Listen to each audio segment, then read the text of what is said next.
My day job's working at AT Security. I'm in charge of production control. So I get my hands on all the ID chips before they even register. Have a sip. It's a side of AT the public don't see. From the looks of it, you ain't with any state army. But you ain't exactly green, either. You've got last-gen nanomachines. So I'm guessing former U.S. Army? I don't know what you're here for. But you want to be well-equipped, am I right? So, can we talk business or what? You won't regret it.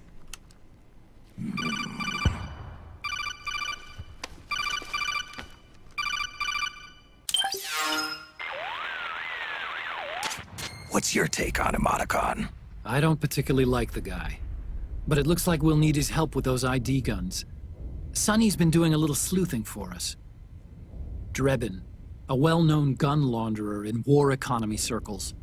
He's a businessman who deals mainly in selling black-market firearms to small PMCs and local militia.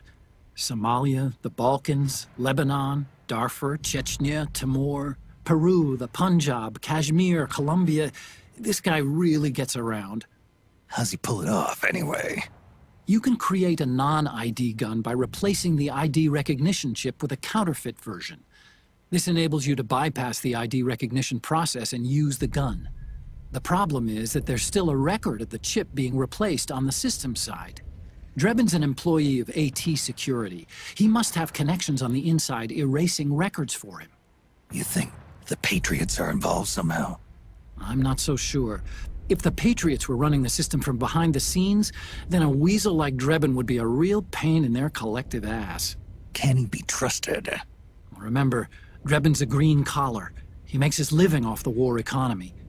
He doesn't let emotions get in the way of business, and he never gets his own hands dirty. The only thing he trusts is money. I share your concern, but what if we keep him at arm's length?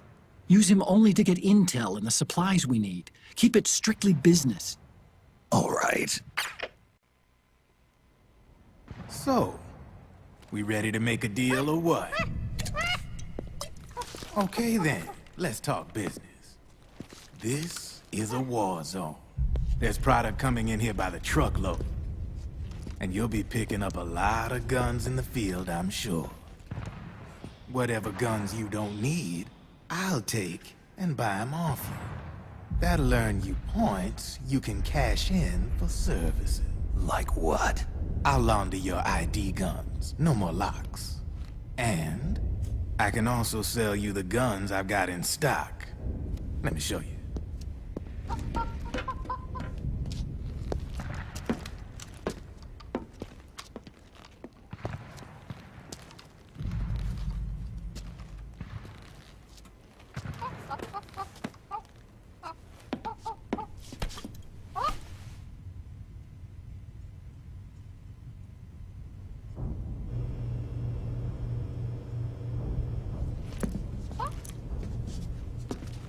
To ensure you can use non-ID guns, I'm gonna have to suppress the old nanomachines you got in you.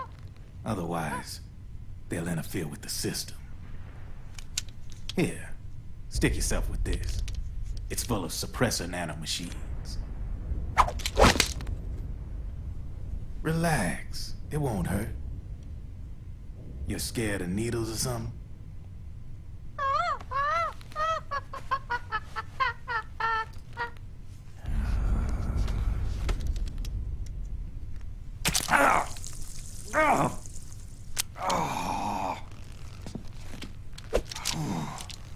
See?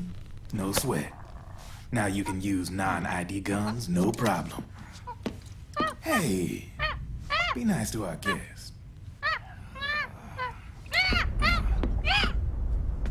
Step outside.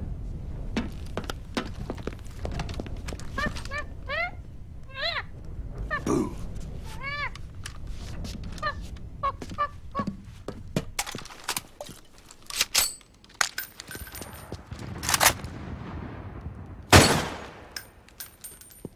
See? No problem. From now on, when you pick up an ID gun that says lock, you just let me know.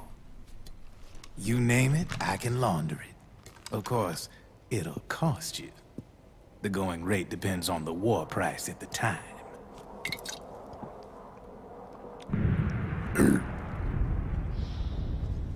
Man, I gotta give this shit a rest.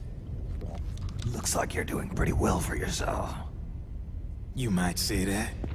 What with the war economy and all, and the system clamping down on things. System codes are the law now, and control's essentially absolute, paving the way for fat profits if you're willing to bend the law. Demand keeps on growing thanks to the war economy.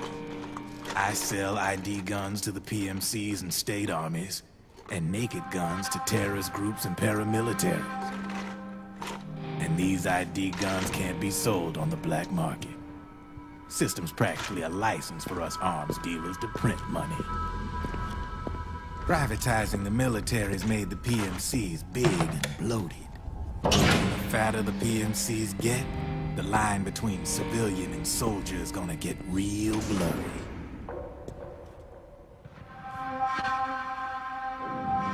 Sooner or later, the whole damn human race is gonna be green collars. More like we're all gonna be fighting proxy wars. But hey, this war economy puts the food on my table. You're a green collar too, aren't you? Yeah, it's in your eyes. You've seen a lot of combat. What makes you think you know me? Nothing to be ashamed of. I'm the same way. I grew up here too. I got no interest in the outside world. All right then. If you need me, holla. We specialize in speedy service. Catch my drift?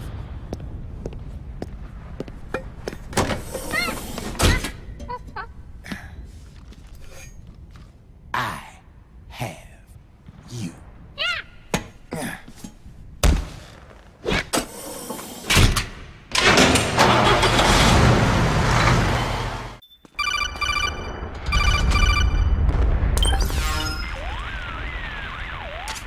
I know what you're thinking, but Drebin does have a point.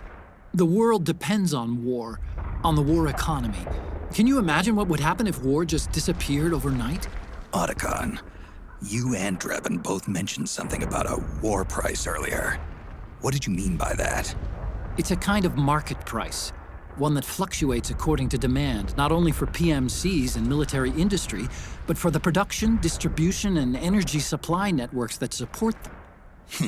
It's been growing by leaps and bounds, and investors are really starting to take notice. As the fighting in any given area becomes increasingly intense and prolonged, the war price goes up. No doubt Drebin's rates are linked to that war price. The longer and bloodier a battle becomes, the higher service prices are going to get. To put it another way, the quieter things are, the better the bargains. Snake, we'll use the Mark II to deal with Drebin from here on out. He's what you might call a street vendor. The Mark II can act as a kind of delivery boy, connect you with him. I'm adding a Drebin menu item to the Mark II's weapon menu. Whenever you pick up multiple units of the same weapon, any extras will automatically be sold to Drebin. Any ammo that's inside gets added to your cache. In other words, you keep the ammo, and the weapon itself gets traded to Drebin for points. I see. You can then use the points you've earned to unlock ID guns or buy new weapons. Sounds good. We should assume Drebin has other agents collecting guns for him besides you, Snake. You know, freelance green collars who collect weapons in exchange for services? Guess I'll have to rely on him for now. Okay, now go meet up with our informants, Rat Patrol.